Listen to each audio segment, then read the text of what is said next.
Joseph Kabila, quand il a dirigé ce pays, en 2001, il avait quel titre académique? Merci beaucoup. Joseph Kabila avait plusieurs diplômes. Mon Dieu.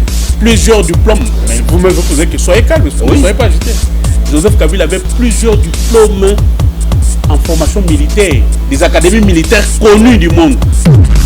8 millions de dollars par année que Joseph Kabila touche sous forme de pension. Monsieur Joseph Kabila, moi je vais vous donner un conseil. Le Congo là ne vous appartient pas à vous seul. Ne soyez pas égoïste.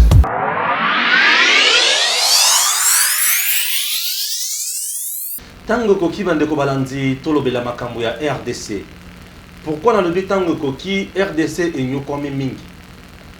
Tous les hommes, nous sommes Félix Tshisekedi à trahir Joseph Kabila, à trahir Kamere, à trahir Fayoul. Le Kouta, tout est vrai. Thématique à Liboso. Thématique à Nibale. Affaire Roubé Roi Banyamulenge. Minembwe. Ezali Ndengeni. Deuxième thématique. Troisième thématique. Est-ce que IDP Sazalaka vraiment préparé pour na kozala na pouvoir oyo? Est-ce que IDP Sazalaka préparé pour na gérer pouvoir ndenge azali kosala yango lelo? Wana likambo ya misato. Likambo ya minei 4e point ezali point ya consultation au chef de l'État à lobby et singel et salema. Et kosalema ndenge nini? Nini singeli mokonzi mboka asala.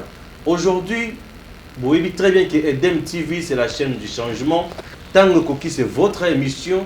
Otoyaka pour na kosolo la makambo. Pour Kabila, yewana chesoki 20 millions de dollars américains. Na ba jeep en place pour na kopesa ba députés nationaux. Makambo etokosuka na ngo wapi? Nani alingaka Congo, nani azali moyini ya Congo? Bandeko balandi Tango Koki tolobela makambo oyo na ba moko ya bandeko ya IDPS. Madame Safi Pamela Azali, la réserve parlementaire debout, j'espère. En même temps, Azali, Moko Yabayi de PES, Oyo, Asalaka Makambo. Peut-être, Batumsu Bazoye Bayangote. Tous en aillent ensemble dans l'émission Nabiso Tango Koki, Yamkolo Lelo. Madame Safi Pamela Mbote. Mbote Moimboka Stéphane. Qui m'est allé là-bas? Oui, qui m'est allé. Nangolo Nzambe toujours. Bien sûr, qui m'est singiliza Nangolo Nzambe. Tango Koki, to yamba on a plateau na biso. Na banzi esengo ezali quand même, vous allez à l'aise. Oui, nazana esengo makasi. Nazana esengo po na monio. Ozaka kana kati ya musala. Voilà. Ça na kimia. Très bien. Siko to koti na muzindo ya makambo. Likambo ya liboso tozo banda d'abord na prestation ya serment ya ba juge à cour constitutionnelle. Bino na IDPS la lobby qui bo violer constitution. Bolobini. OK, merci beaucoup mwana mboka Stéphane. Kolobake biso na IDPS to violer constitution. Ngai na kanisi ke likambo soki lobami.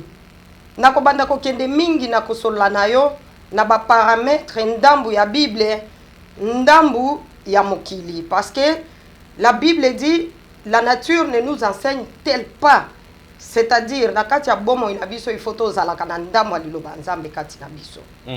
Ngana yebi ke Bible lobi soki likambo elobami na batu il faut ezala batu mingi nde balobi likambo wana na cadre po na makambo nzambe soki mutu moko alobi likambo batu musu baboyi yango ekozala kaka mutu wana nde aza na raison. Mais na mukili awa ndenge tozali soki likambo eza mabe okomona batu ebele bakotelemela likambo wana ezate ke likambo batu balobi eza kaka mwa groupe ya batu moko boye basala likita na bango pona intérêt na bango balobaka makambo sur négativement. Non, biso toza kotala oyo peuple congolais aza koloba. Bozali kotala au peuple congolais aza koloba. Vous pensez que le peuple congolais a le but que vous violer la constitution? Ngai na yebi que peuple congolais aza sima mokonzi ya mboka. Parce que ngai nazalaka na palais du peuple mokolo wana. OK. Na kende ki kotala soki peuple congolais a koloba vraiment que chef de l'État a violé la constitution. Mais na mona ki ke ba congolais bazalaki mobilisé. Bazalaki ebele makasi. o bazala ki sima mokonzi ya mboka na likambo wana mokolo wana tomona premier ministre te Lunkamba Boya Koya tomona te Janine Mabunda tomona Tambo Mwamba te tomona bakonzi ebele te bomoni te ke wana vraiment bopesa ki soni mingi na RDC. Ok, merci beaucoup Stéphane. Okoki oloba yango bongo na ndenge na yo me nga na yebisi yo ke yango na bandaki na koloba ke likambo soki groupe ya batu moko boye baza kotelemela tokoki kaka koloba te ke bango nde baza na raison. Non, faut totala nde masse. Alors soki premier ministre en tant que chef ya gouvernement aboyaki koya na manifestation wana tokomi tungisama nango te, hein Stéphane. Soko sali fête na yo ya anniversaire ozo fêter ou bien ozo bala et que ozo be invitation au pesi bato même yeso asala likambo wana est-ce que yebi yeso a invita bato eloba mi na kati ya Bible mukonzi asali fête a pesi bato invitation mais bato abengisaki baboya kikoya chef mukonzi anilaka fête te. Il fallait na Bible ba anile fête wana ba anilaka ngote babi mukonzi abimaka na balabala abandi ko benga batu o baza na invitation te bakota balia bamela basepela et soki premier ministre aboya kikoya bon soit azaki na malaise soit yena Janine Mabunda bazalaki ko bela est-ce que tokolo ba que président de la République attaque en tant que garant des bons fonctionnements des institutions a annulé cérémonie parce que Mabunda yokani mutu passe parce que Lukamba zalaki na corona Lukamba na corona wapi Mabunda bana ko bela te baboya kinde ko ya mais soki baboyi peut-être bazala transport akoya na palais du peuple te bazala mituka ozolo ba bazala transporter oui ngana lobi peut-être bazanga ki moyen de transport peut-être babelaki peut-être ba raison eza ebele ou bien mona na bango azaki ko bela oyo bazala ki invité lisusu na fête mususu oyo ba pesa ki importance par rapport à sabotage ya pouvoir ya président Félix ndeko kolobana no makabwa sabotage te po mukonzi ya mboka ndenga vandi wana aza posé.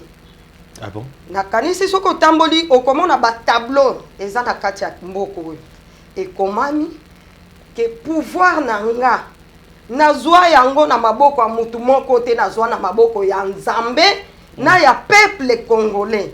Donc tant que Nzambe na peuple congolais nano ba saboter chef de l'état te et que un groupe des individus oh yé anomalie sous kaka na bonne foi na yé et que ba bafoué mais c'est apprendre ou à laisser. Merci. Apprendre ou à laisser. Bataille des personnes somme. Au senti que donc le but que Mabunda nata mwamba. Bazaita mususu na premier transport. Oui.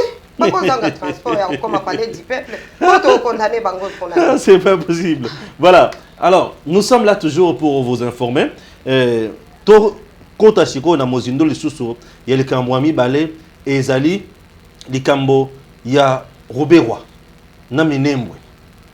Robert na Minembwe Robert azolo ba kote mususu kuna Moyindo Zangia lobi mususu kuna ministre provincial ya intérieur a lobi que Robert wane mutu azastima ya mamonyo wana yo ovanda quand même tant muke na espace wana ya est okoki koyebisa biso ezala kindengini ezala kandengini na ba kote wana.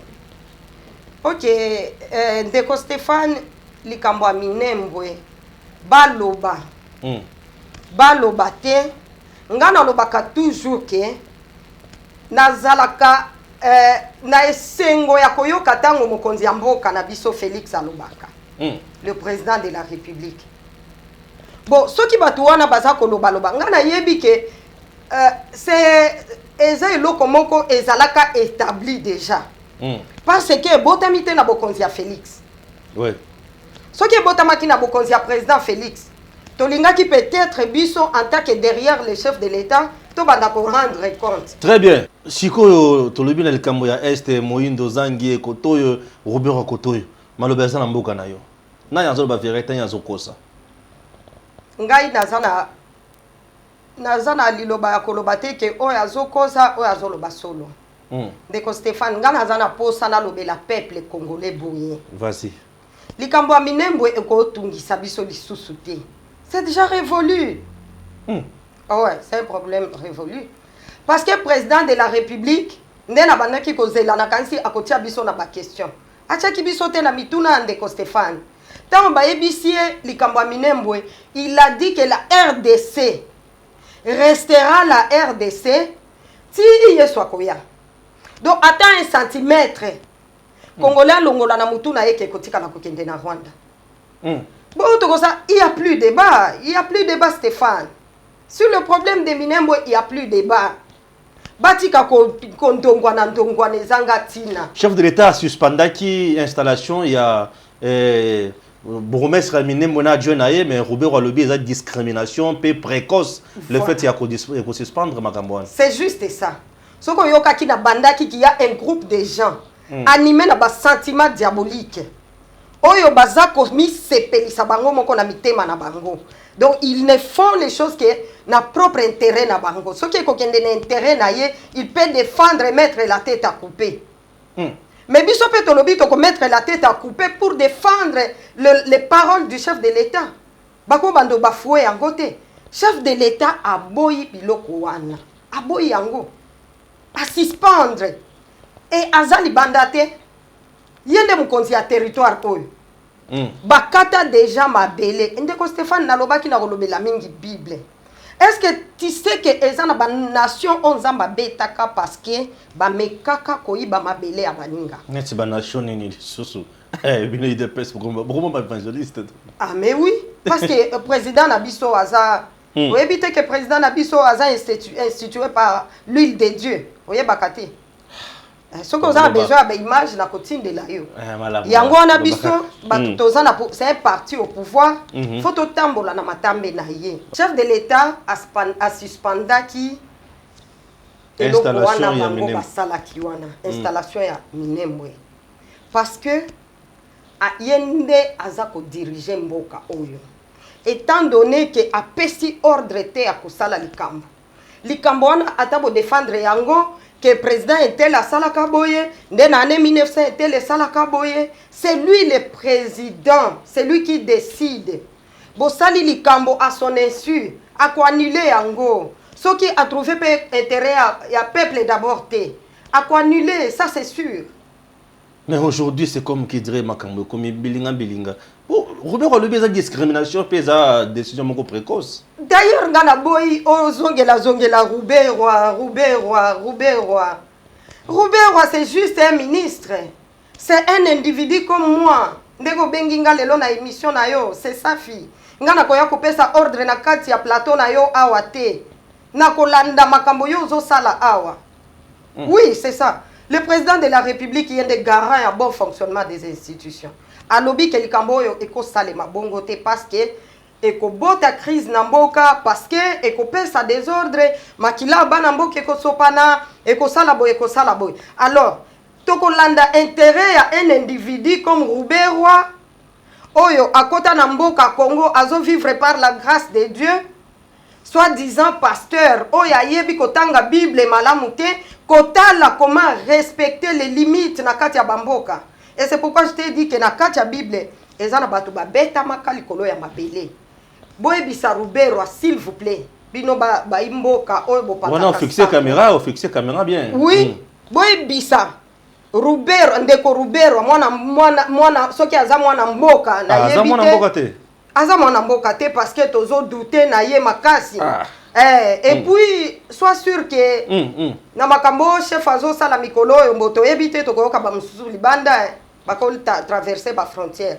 Bon, si koyo frontière ya RDC il faut la respecter.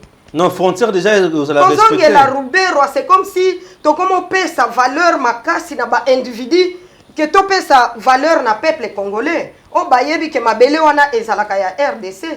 Comment peuple mususu ekoki koya ko occuper yango? Non. Tozolo bela toujours kaka actualité na mboka na biso, président a outi ko signé kozongisa partenariat avec les Américains na makambo ya formation militaire. Tout le monde est ambassadeur américain Mike Hammer, voilà, le bulldozer Mike Ndita. A outi ko signé tout le monde va partenariat wana et les Égyptiens également. Impression za ngwezani. Au fait, ndeko Stéphane, Moi, je pense que le chef de l'État a pris maintenant les choses en main. Dès que Tobanda a souhaité en haut. Au début, la façon abanda qui kokende là, Tobanda qui komona ke ekozala mabe makasi. Mais comme à comprendre, nous avons réveillé l'esprit naïe. Il comprend maintenant qu'est-ce qu'il faut faire pour gouverner. Azui siko bokonzi na maboko. Ayebi avec qui travailler, ayebi avec qui ne pas travailler. Ceux qui a bengisi a sali partenariat d'ab américain, égyptien, ngana beti maboko. Oui. Oui, Ndeko Stéphane, na beti maboko. Parce que il faut, oyo biso ba Congolais toza ko ata ko zela na kati ya président na biso. C'est la réforme des institutions. Il faut qu'on réforme non seulement l'armée, l'administration, tout lingi partout sur le plan social, tout le monde a chef de l'État à ça la réforme. Et réforme on est CP ici biso makasi. Na kati armée. Na kati armée. Très bien. Wana nazuka ba question d'actualité. Si qu'on a continue likambo oyo etali mboka na biso lisusu kaka bandeko balandi affaire consultation. Affaire consultation mukonza mboka makambo ezali ndongo. Toza pe na thématique mususu oya est-ce que UDPS a été préparé pour diriger. Wana tokozolobela ngona suka.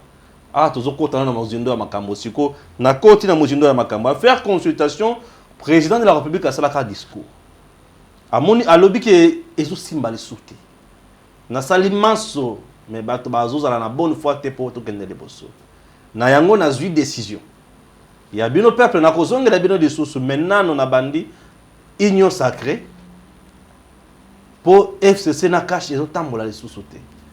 D'abord, discours du chef de l'État au Tovaki à Mondengeni pour te raconter dans Mozindo à Makamosus. Oui, merci beaucoup, Ndeko Stéphane. Nous avons posé peuple congolais à l'Andanga bien. Vas-y. Discours du chef de l'État est il y a 6 minutes. Nous avons dit qu'il y a un discours à Sala pendant 2 heures du temps. Il était calme, tranquille. Mais discours, on a trouvé qu'il y a un mot que ezalaki neti codé moko boye mais ça peut coder kate parce qu'il a tout dit. Codé par rapport na batu oyo bazana matoi moko eyoka bien te. Parce que le problème de l'oreille de Stéphane. Oyebiti natango bakangi Jésus-Christ. Soda oyo asimbaka Jésus Pierre akataka elitoi. Est-ce qu'on y est bâti? C'est la révélation de la Bible et la politique. Ah, mais Madame Safi, qu'est-ce qui se passe? La Bible, c'est la politique tout entière. Ah bon? Oui. Bon, on limbola. Et Nzambe est mon grand politicien. Parce qu'il y a mon tout, azali kolona nyonso. Ok. Limbola la biso bakata soda lito. Soda wana tango bakata kaye lito pourquoi?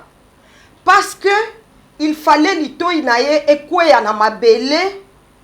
Et communiquer biso esprit à écoute. Batu bakanisaka oh Pierre akata kilitoi, Pierre asala ki mabe, atangisi mutu makila. Non. Eza na makambo il faut salement. Eza neti eza mabe, mais eza pour le bien des autres. Et litoi wana tango ekwei na mabele.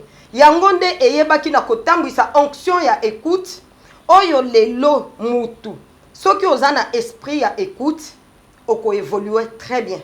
Pour mutu ayokaka mingi, nde mutu abongaka. Eza koloba te. Eza koloba te. Litoyi. Eza très important. Chef de l'État a synthétisé ki makambo. Mais est-ce qu'on mona ki attitude de chef de l'État? Il était décisif pour la première fois. Président de la République Nabiso. Na benga ke pasteur. Pour azala calme. C'est comme un agneau. Mais jour on a vraiment, c'est comme si un esprit de lion et kotaki katinaye ayoki mo kanda. Et azalako loba pona kolakisa qu'il a le pouvoir, il a le contrôle du pays. Il a pris les bâtons de commandement comme Moïse. À la kisike, en dehors de lui, il n'y a pas un chef. Et décision azakoloba eza ya kolakisake, ndenge to balanaki ma chère ou mon cher. Et que nous ne parlons plus même langage. Même la Bible le dit. Dans Osée, des personnes ne peuvent pas marcher s'ils ne s'entendent pas, bokabwana. Obali mwasi, osepela kinaye, boyokani je t'aime, je t'adore, tu es mon bébé, tu es mon chouchou. Ah mais oui, mais le mariage, c'est l'accord des deux personnes, les deux caractères. Oyo boko affiché na mariage na bino. Na balaki yo, oza mobali nanga. Mais tu as lâché les responsabilités où esengela ki osalelanga. À quoi bon sert ce mariage? Ou bien oza mwasi nanga. Na doté yo, na pesi mbongo epa na bino, bampaka bavandi, tosali mariage coutumier avec des accords. Oui, et c'est pourquoi président Lobaki, je ne permets à aucun accord exprimer ma prérogative nanga en tant que chef de l'État. Mon doit déranger ngate. Donc il est le maître de la maison. On suppose que de l'autre côté bangonde moi sinaye abalaki. OK, ngane mbali boya to vanda. Et que ba caractère ezako se marier.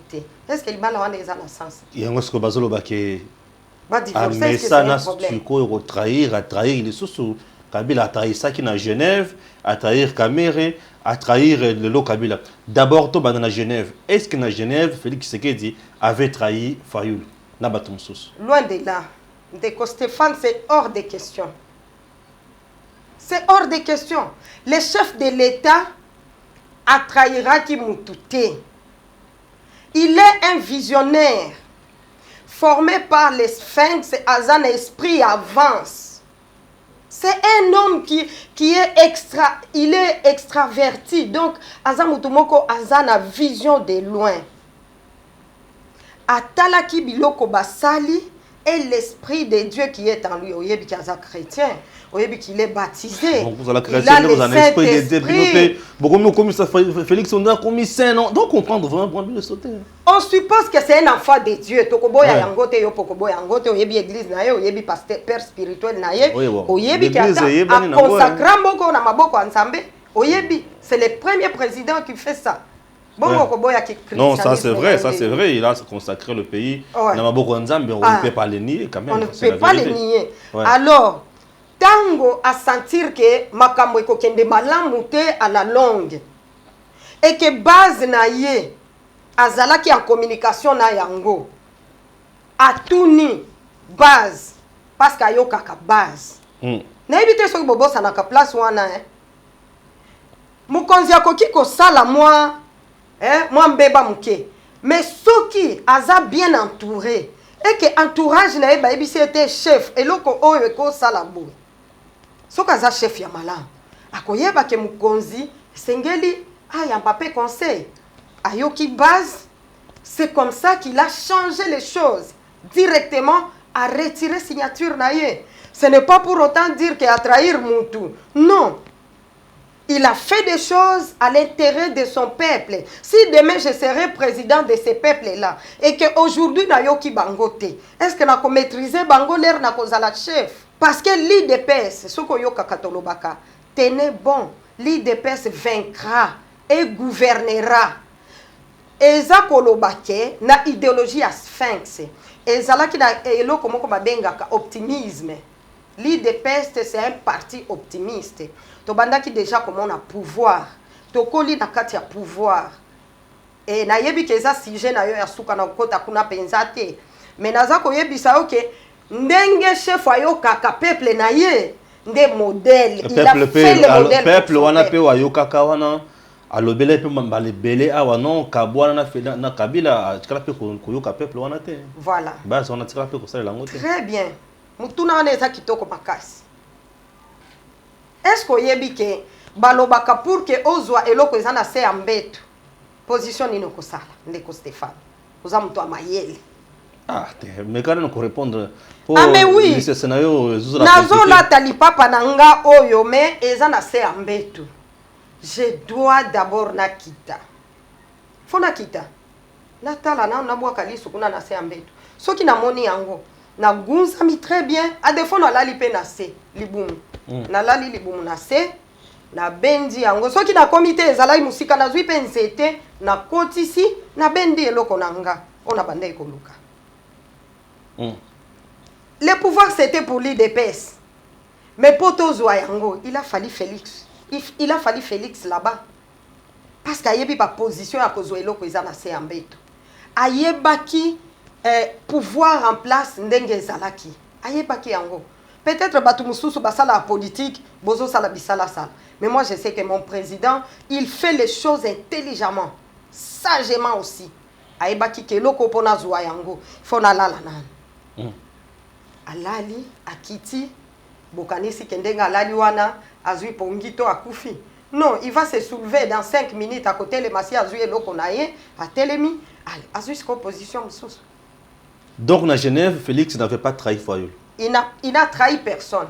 Bongo Ni même sa conscience. Bongo Kamer le pays a trahir Pelso Kamer, n'est-ce pas qu'il y a 2 ans à trahir Maramonios. A trahir le Soso Kamer, les lois Kangi Kamer, balobi a Kangi Kamer. Ndeko Stéphane nazolingo landanga bien. Vas-y. Ngana otuna kabituna yaya. Ozomona ba appui biblique on azokotisa.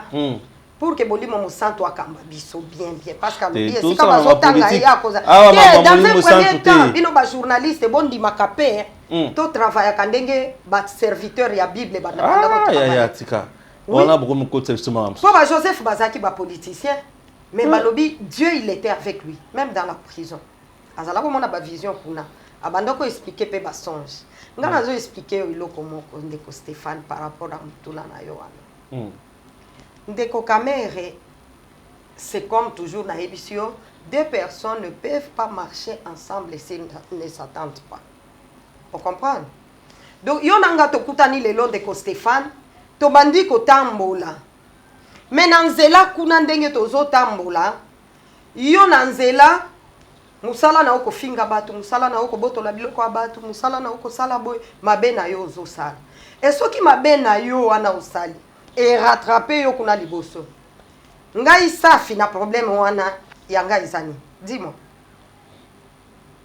Peut-être bozo mona batu bazo yebo expliquer makambo bien te. Yango tozo lobake tango ekoki na CP na émission. Oui, tango ekoki. Oui, tango ekoki ndenge nini?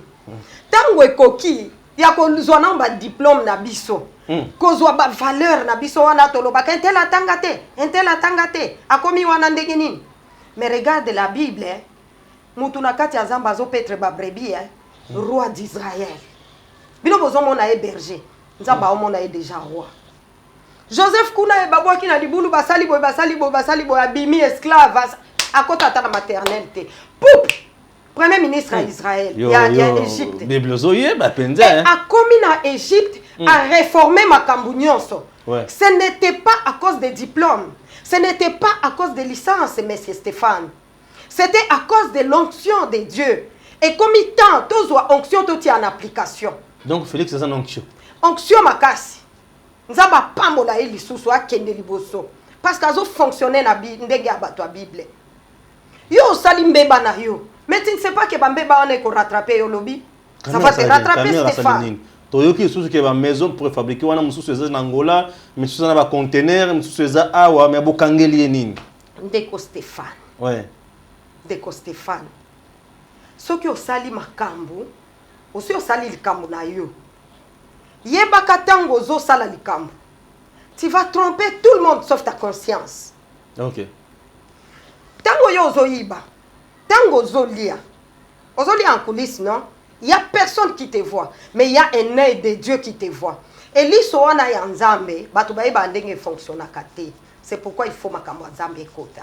Biso ba Deborah tozo tele masikoyo, to sala musala na président. Boko mona koma makambo ko changer. Ba diplôme na ba licence ya ba mabunda, to ti yango nanu pembeni. Parce que désordre leki c'est comme si bino batu botanga mingi bolingi ko tombwa mama kasi boko mituna bino koma pa nzambe. Non, na lola kuna yokoma te. Mafuta nde okoma kuna na misala malamu. Soki ba pesi yo musala ndeko Stéphane. Ndengo zo sala musala na yo bu. Soki o gérer yango malamu te e kokomisa yo mobola. Mais soki o gérer yango malamu e ko bénir yo. Ndeko Stéphane, est-ce que toi tu penses vraiment que ba pesi mbongo esala musala? Soki o sali musala wana malamu, okozwa bénédiction, okozwa élévation. Mais soki o sali musala mabe et que okuti mibeko pe eza na Bible lisusu na okoloba nazoloba Bible mingi mais soko ke na Nouveau Testament kutu awa okomona droit ya ko juger mutu oya sali mbeba et soki ba juger ye Bible lobi bakatela ye etumbu selon mabe oyo ya salaki. Et ceux qui ba juge ba konzi oyo baza na mibeko ba trouver que mutu asalaki mabe ba kangiye ya président ezanini kuna na kati trahison na ye eza wapi parce qu'il a été large. Est-ce que ebinde ko Stéphane Herrère moko défaut moko on a condamné ka chef de l'État que je respecte beaucoup. Oyebi que mutu soki okomi na présidence oza président de la République. Okoki kozwa mutu ya parti mususu te akoma directeur à cabinet na yo. Non, tendance politique ezalaka pembeni ya mukonzi ya mboka comme directeur à cabinet, c'est mwana o babotami na libumu moko. Nde akozala wana pas libumu ya mutu Nazolo basi les plans. Non, je comprends. Les enfants idéologiques. Bien sûr, politiquement. Voilà. Ouais. Mais tango bakomi na bokonzi. Et que makambo bayokanaki soki bayokanaki ka kozala premier ministre. Bakomi basa toyokani na très bien. Okozala premier ministre soki na zui pouvoir. So na komi président. Allez, tokeipe na komi président. Mibe koka otozolo ba oyo etelemi. Elobi oui, okomi président. Mais majorité parlementaire et que côté à mutumusous. Bon mibe ko elobi soki esale mibongo esale makandebo. Et ça problème à président. Après président Atali alobi ah pour que na trahir muninga te. Ya ko vanda a pembeni nanga. Soki na lie yo pe osai nini olie. Soki na lali nzala yo po lali nzala. Tikoye allié. Les autres la biso. Muninga bakangi, c'est ça non? Peuple les autres la biso to sala makasi quand même. To la kisabango ke toye awa ko sale la bango toza ba serviteur na bango. Chose qui n'a pas été respectée de Stéphane. C'est que Joseph Kabila a trahir, toi a trahir. Bah yokani basala musala ensemble mais le commis union sacrée. Voilà. Ozakaka na même ordre tozakaka na nzela wana tokolongo wana tende. Toza wana nde bisika toza. Comment ni ka place toza? Des personnes ne peuvent pas marcher s'ils ne s'attendent pas. Ah, si tozongi lisusu kaka wana. À trahir Joseph te. Joseph a mis trahir Yemoko. Ah, Joseph Kabila s'est trahi lui-même. Il s'est trahi lui-même, l'FCC s'est trahi lui-même. Bazako s'enflammer pour rien. Ils se sont trahis eux-mêmes. Pourquoi? Parce que Bokonzi Yangoana. Totambola, to changer makambo. Bino bolobi, bosali passation du pouvoir pacifique, n'est-ce pas? Ouais. Botikina no mutu mususu asala na place na yo. Mais moi je trouve que ça bitabe moko ba pakola zelo. Et ba musicien soko landi ba yembi ba pakola bitabe ba pakola zelo même mukombo so alia ayoki noze. Comment on coupe ça mutu etabe après pakoli angozelo? C'est comme si ou bien zalaki mutambu ou bien zalaki soki ndenge nini. Non. To sala yo lobi ke osali passation de pouvoir pacifique. Hein? Tobandi musala. Mais oyebi ke tango mona kandego zolatisa eloko wana balatisa na kawana kotoyo babandaki koyemba kobosana te papa lobaki les peuples d'abord. Donc oyebi ke muto ngai na aye awa tosa musala idéologie na yango ya enango. Mais pourquoi ne pas marier les deux tendances? Pourquoi ozwa bizaleli na yo wana ya mabete obomba nano yango? Vous pensez que FCC na Kabila bazana bizaleli mabe ozo koka kosala makambo le peuple d'abord te? Peuple a bénéficié nini? Pendant 18 ans, o bazala ki na pouvoir. Basali oyo basala ki wana ndeko Stéphane to kota na mozindo kuna te po toza na biloko ebele ya kolobela. Mais soki basala ka mien. Soki basala ka mien. Mais le peuple lelo alingaki ya sans até. Toza na émission oyo bomesana kolanda tango koki émission na biso ya mutuya pour la République démocratique du Congo bande ko balandi tokomi sikoyo na point mususu oya consultation. Zaka na kati ya consultation toki na moi sous point moké eza ya ba députés nationaux ba chef ba regroupement toyoki ki bazui na faire ba 20 millions de dollars américains bazui ba mbongo ebele po ba kende kaka kozala à l'aise pour majorité ya Ndeko Joseph Kabila et bungate ezala kaka se kozala kaka bande ko balandi tango koki to beli kambwana ezali lokuta to ezali ya solo madame Safi Oui. bazo séquestrer ba député kuna misusu bazo longola bango na ba groupe WhatsApp ya FCC po bazo solo la Jean Félix balongoli toyoki na yebi déjà balongoli Pius Mwabilu balongoli Ingele Photo balongoli José Makila balongoli ancien gouverneur na bino ya Bukavu ya Gomo Seki Julien Paluku batu nyonso na ba traître on dit qu'on a discipline ya vrai ça hein. Ah, Déco Stéphane, discipline. Mais bah ça va traître. Quelle leçon? Leçon il y a discipline on va couper sa batte. Oh, est-ce que pas ça leçon exact. Il n'y a pas la leçon. Il n'y a pas la leçon. C'est tout simplement que par exemple, tous on a un exemple. Nalanda qui est gouverneur Nabiso Jantini Ngobila que je respecte beaucoup. Que je salue aussi en passant. Est-ce que gouverneur a parlé du peuple pour nakoya kolanda investiture yaba magistrat ya cour constitutionnelle. Attention mot d'ordre te à autorité. Voilà, OK. Attention mot d'ordre. Atosa kiteko. Ya Jantini Ngobila atosa ki mot d'ordre. Na question na batuna ki yango amashaki le mote. Alobaki ke ngai soki na kende ki na parler du peuple, c'est parce que Naza d'abord élu du peuple et puis Nazali investi par celui qui a organisé cette cérémonie. Je suis le premier citoyen de la ville de Kinshasa. Et que le président de la République a organisé manifestation. Ngana Zalate. Est-ce que ça a sens? Qui gouverneur nanga eza ya simandaku, eza ya nase ya banzete, eza na kati ya zamba esika banyama baza na ba mai na ba fleuve na ba océan, ou bien eza ya ko rendre compte na peuple congolais. C'est pas fandi kuna na se ya banzete bozo ka ba bru ya banyama balobaka te. Mais kotoyo gouverneur aza na kati ya bato bakoyebisa ye ndenge nini osali bongo bakotuna ye enda ko rendre compte.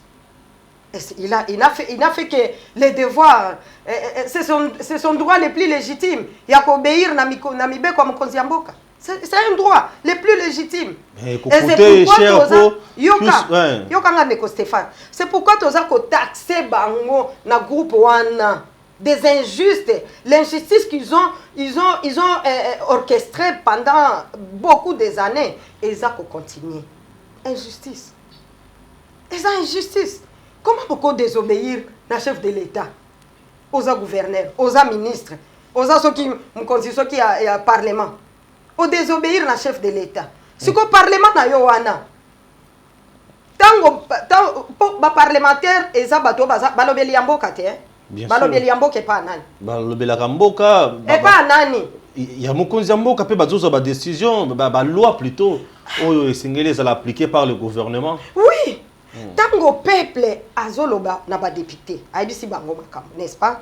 Bazui yango bake nango na parlement balambi yango bamemi wapi? Et pas mkonzi mboka ko promulguer mkonzi mboka pour que atala nini asala nini eza priorité nini eza boy nini eza boy.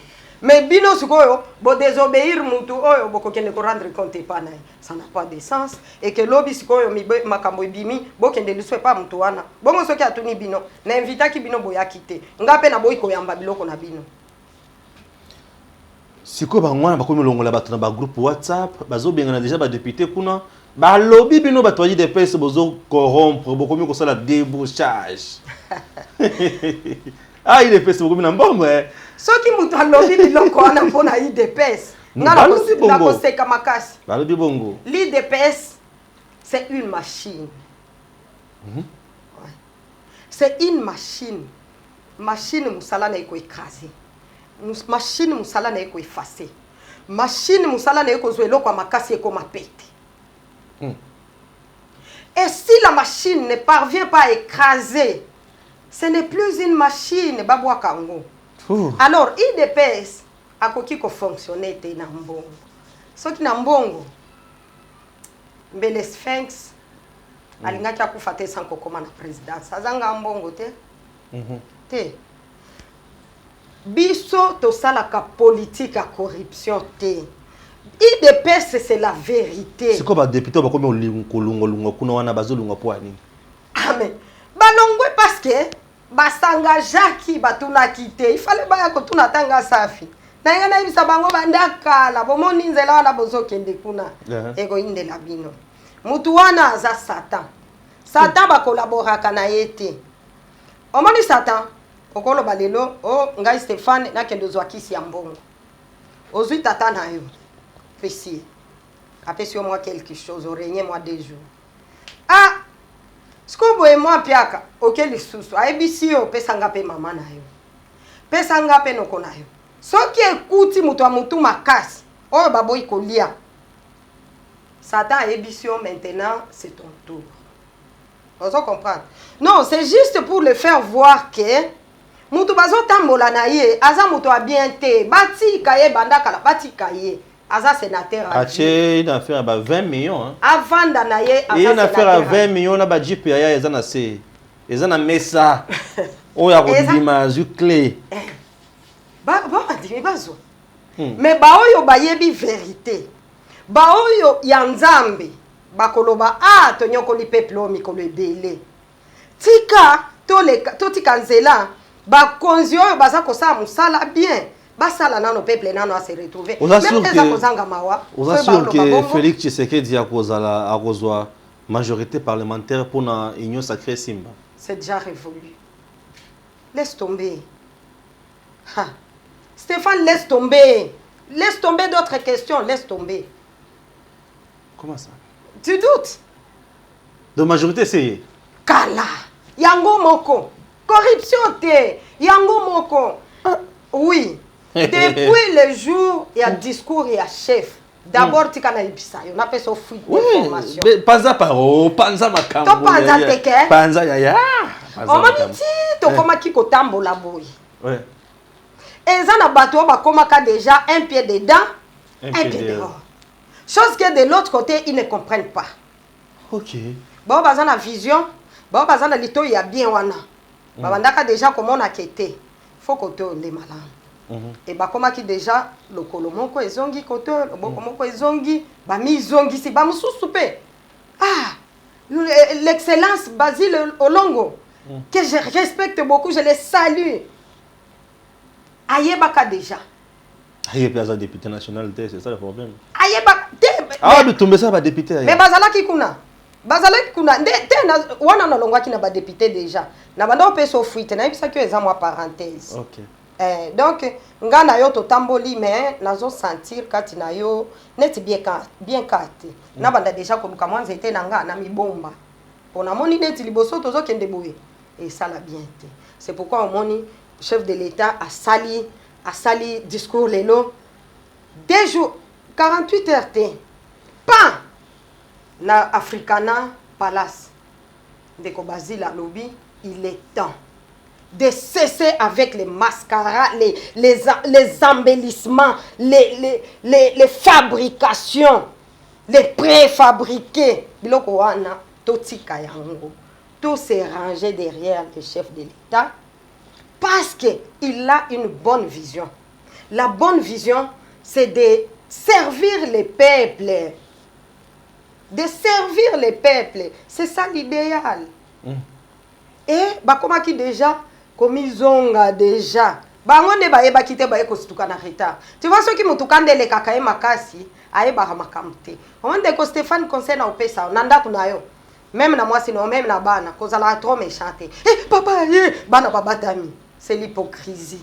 Eh papa soki amonike nazo si meloko oyo na kokufa. C'est bako banta ko bombo makambo bako yebisa yote. Donc olingo lo bakena FCC Kabila mi bomi moko. Oh, bato banda ko banga makasi. China rambo. Tika. Alors, moi ba ebisa eli kambu. Exacté. Même moi na no ya mwasi. Solo la na ye bien. Kolobate, yo zoya. Andele kakuna punition tia bebe. Film. Benga mwana. Bosolo. Si okosuka mwana na koyebisa yo. Papa, omoni mwana famille intel. Ceux qui na l'équipe boye yenda tele misakanga alobaka noni alobaka balanga mais na banga pona on a silisi classe de papa. Mona posali débat na mwana orienté soki oyebaka ndeko wana azala bien orienté mwana na yo abanda koyamba ye na ndaku lobi okomona olati veste ya kitoko neti olati boye ndeko Stéphane. Mais soki ozalaka matata okorate sente tie kokoma synthétiseur. Orate biloko malamu déjà. Ah Seigneur. Tango ekoki ya kokomisa makambo ekoma léger ba français ya milai te ba terme ya makasi te to diminuer ba liqueur wana ba liqueur na biso to tia mwa mai muke to yeba kotala makambo dans le sens positif. Tango ekoki bandeko balandi bozali koyoka ndingi mama Safi Pamela moko ya bayi de pes ndengali ko panza makambo na émission na biso na banzi bipai biso bali ko na biso. Et c'est motango sous ce tombe na mitema to kanda na zo yebate na komona yango kaka tango boko komela ngai soit tango boko benga yango ndeko sala mutu ya mingi. Alors thématique na biso ya suka ezali nini? IDPS est-ce que azalaka préparé pour na ko diriger mboka oyo? Est-ce que présidence wana ezalaka bien géré? Nini ezangaka pembeni ya président Félix Tshisekedi? Ah. Otuna nangeza makasi. Toko mine sika ngo sikola. Tango ekoki. Bato bayeba vérité. OK. Bimisa vérité na yoka. Avant de répondre na mutuna wana, je salue d'abord la mémoire du Sphinx qui repose en paix. Etienne Tshisekedi. Etienne Tshisekedi wa Mulumba. OK. Les visionnaires. Técolélandé. Paix à son âme. Colélandé, s'il vous plaît, Colélandé. Avant aussi de répondre, je salue le président de la République, l'unique président de ce pays, Félix Antoine Tshisekedi Tshilombo. Ba mama ya Congo, ba pesi mbote ya lozito. Umela. Avant de répondre, je salue le président de l'IDPS. Dimso sunga biso vraiment la caméra, zoyé moko vraiment. Hein? Zoyé moko, oui. Bazo zoyé moko. Oloba, ozotala ka caméra, kotala kutunga ite, ngai na zanga pembeni wana, na okipe kutuma mona haute. C'est bon, c'est parti. Je salue le président Aïe, Jean-Marc Kabound. Je salue le secrétaire général de l'IDPS, Augustin Kabouya. Je vous salue et beaucoup de respect. Na lingi si qu'on a répondre na mutuna Yasuka et Ndeko Stéphane. Est-ce que l'UDPS a préparé pour na Bokonzi? Ndeko Stéphane na bayi Congo nyonso. To bungi bo nazana eloko asika na opesa binote. Mais nazana posa na sunga to sungana. Toyebi les années oyo IDPS abundi pona mboka oyo. Toyebi Etienne Tshisekedi wa Mulumba ndenge a travaillé autour de lui azalaki na bato. Soki toke tango a travaillé ki na Mobutu. Tokomona ke bazalaki ko nommer Sphinx comme premier ministre na 7 heures ou bien 8 heures. Et à 10 heures le gouvernement complet était déjà en place. Il y avait tout. Azalane eloko akolukate. Ba silisi konomeye yepe a présenté gouvernement na pourquoi. C'est-à-dire quoi? Si le slogan de l'IDPS c'est tenez bon, l'IDPS vaincra. Ça ne va pas vaincre les foufous, ça va vaincre le pouvoir. L'IDPS là, il était en quête du pouvoir. Fallait to vaincre, to gouverner, to diriger mboka oyo. Et chose oyo, nzamba sala kibiso grâce, to zui yango. IDPS a été préparé. Autour de lui, il y a des gens. Et loko ezako pesa pasi, c'est tout simplement bamakambo moko lokola ya ba esprit moko ebotami na kati ya batu après liwana ye et sali moi ba division moko boye. Mais l'IDPS en tant que machine à broyer, à écraser, et ça n'a pas organe nyonso. Sphinx azwa temps ya ko préparer présidence. Et jour après taka serment à s'autoproclamer président de la République, vous n'allez pas me dire que le Sphinx n'avait pas le premier ministre à côté de lui. Il n'avait pas celui qui va diriger les institutions de ces pays. Azalaki na nyonso. Mais esprit moko ekoti mo pepe wana ekoti onaza kosenga chef de l'État na respect na boto sinyonso ameka kosala neti consultation nanu na IDPS avant ya ko consulter batu nyonso parce que ndenga azalaki kolala mutu wana abandaki ko vivre toloba azalaki mutu kaka avandi na résidence na ye mais il était à la présidence azolala azolamuka. Et notre président Étienne Félix Antoine Tshisekedi Tshilombo abotami na kati ya présidence. Il a été préparé pour le pouvoir. Ayebi.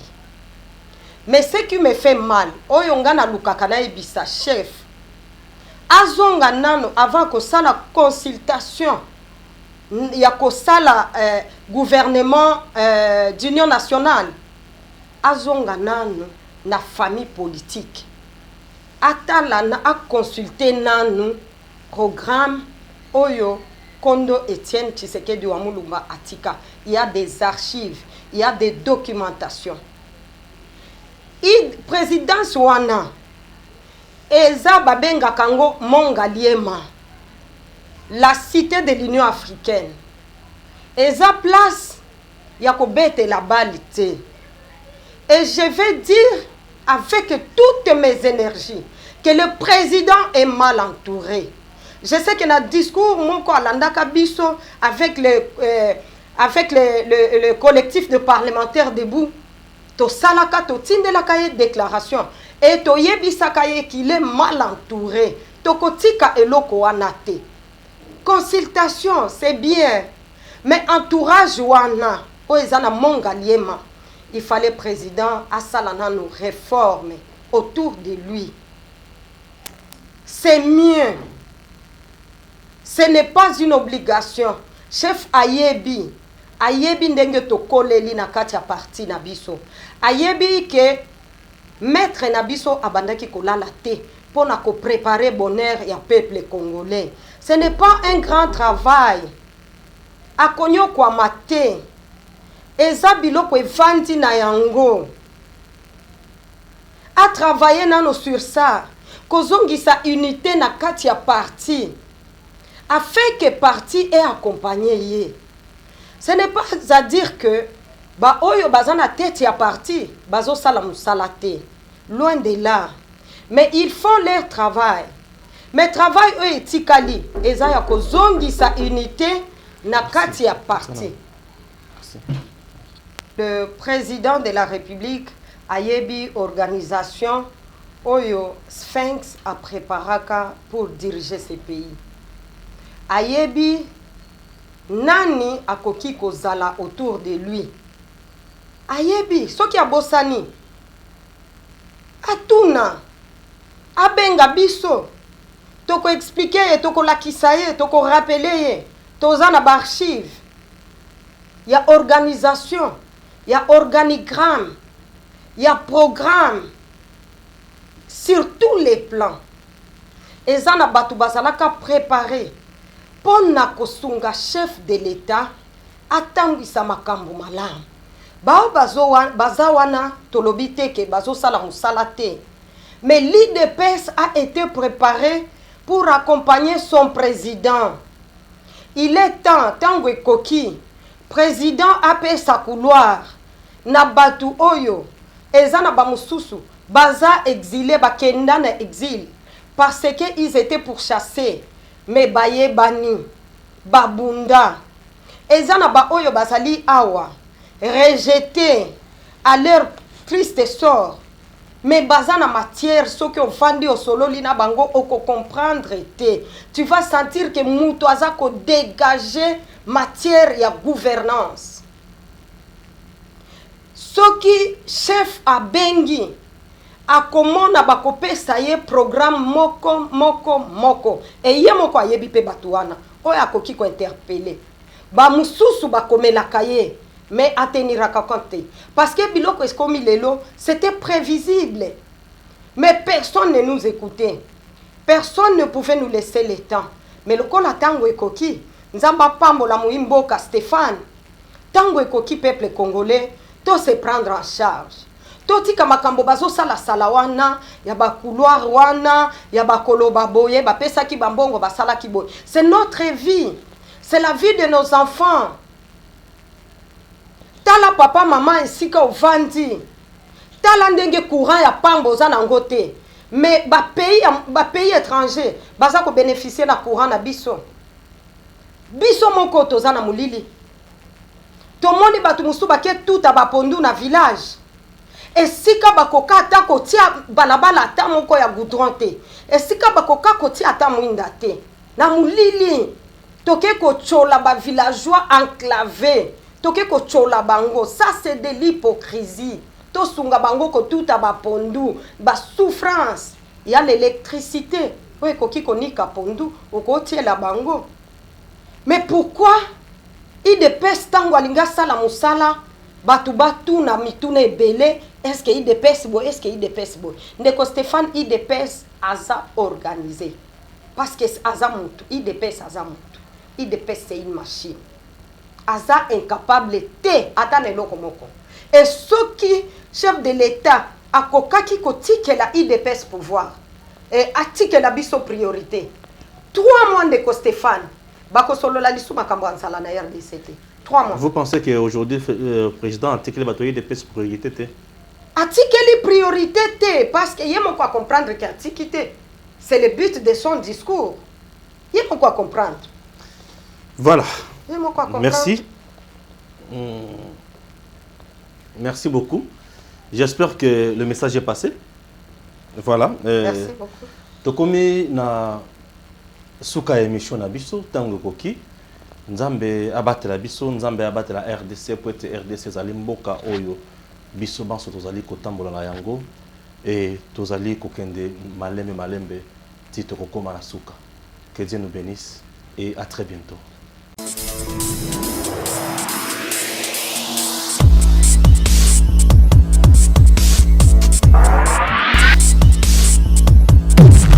Joseph Kabila, quand il a dirigé ce pays, en 2001, il avait quel titre académique? Merci beaucoup. Joseph Kabila avait plusieurs diplômes. Mon Dieu. Plusieurs diplômes. Mais vous-même, vous posez que soyez calme, ne soyez pas agité. Joseph Kabila avait plusieurs diplômes en formation militaire, des académies militaires connues du monde. 8 millions de dollars par année que Joseph Kabila touche sous forme de pension. Monsieur Joseph Kabila, moi je vais vous donner un conseil. Le Congo là ne vous appartient pas à vous seul. Ne soyez pas égoïste.